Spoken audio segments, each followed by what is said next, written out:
এখন মানুষের সময়ের এতই অভাব যে মানুষ গেট ওঠা পর্যন্ত আর কেউ অপেক্ষা করতে পারছে না। তো দেখো সবাই গেট ক্রস করেই চলে যাচ্ছে, আর আমার এখন সেই সাহসটা হয়নি যে আমি গাড়ি নিয়ে গেট ক্রস করব। আমি হাতে একটু বেশি সময় নিয়েই বেরোই, যাতে কোনো গেট পড়লে বা জ্যাম হলে আমি ক্লায়েন্টের বাড়িতে ঠিক সময় মতো পৌঁছাতে পারি। হাই সবাইকে, সবাই কেমন আছো? আশা করছি সবাই খুব ভালো আছো। তো আমি নীলাঞ্জনা আবারও চলে এলাম একটা ছোট্ট ভিডিও নিয়ে। আজকে আমার দুটো কাজ ছিল, একটা সকালে ছিল আর একটা বিকালে ছিল। তো আমি সকালে ব্রাইডকে টাইম দেওয়া ছিল সকাল 8টায়, তো আমি সেই সময় মতো বেরিয়ে পড়েছি। আর এই যে জায়গাটা এসেছি এত সুন্দর, মানে পুরো প্রপার গ্রাম একটা। মাঝখানে রাস্তা আছে আর তার দুপাশে শুধু মাঠ আর মাঠ, আর মাঝে মাঝে খালি একটা দুটো বাড়ি, ঠিক সেই রকম। তো চলো শুনে নাও আমার মিষ্টি ব্রাইডের কিছু মিষ্টি মিষ্টি কথা।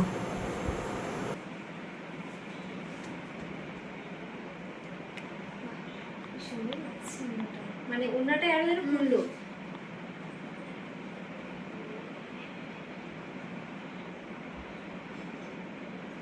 শ্রীরামপুর থেকে নিয়েছি, সেই রজনী পূর্বাশা।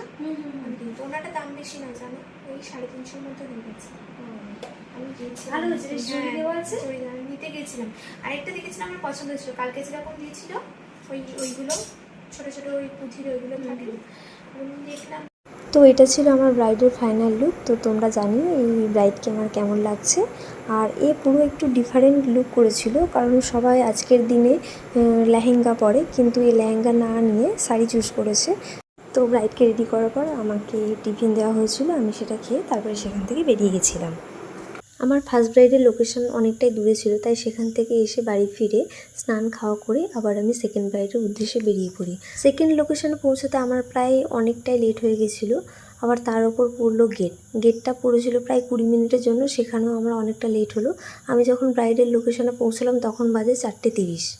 একে তো আমি লেট করে গেছি, তার উপর ব্রাইডেরও কিছুটা লেট হয়েছিল, সব কিছু রেডি হয়ে বসতে প্রায় 5টা বেজে গেছিলো। তবে ব্রাইডকে রেডি করতে আমার খুব একটা লেট হয়নি, সন্ধ্যা 7টার মধ্যে আমি ব্রাইডকে রেডি করে দিয়েছিলাম। তো তাড়াহুড়োর চক্করে আমার আর ভিডিও নেওয়া হয়নি। তো তোমরা জানিও আমার এই ব্রাইডকে কেমন লাগছে। তো ভালো লাগলে অবশ্যই একটি লাইক আর কমেন্ট করো। তো চলো আজকে এখানেই, টাটা বাই বাই। আবার আসবো এরকম কোনো ছোট্ট ভিডিও নিয়ে। সবাই খুব ভালো থেকো, সুস্থ থেকো, টাটা।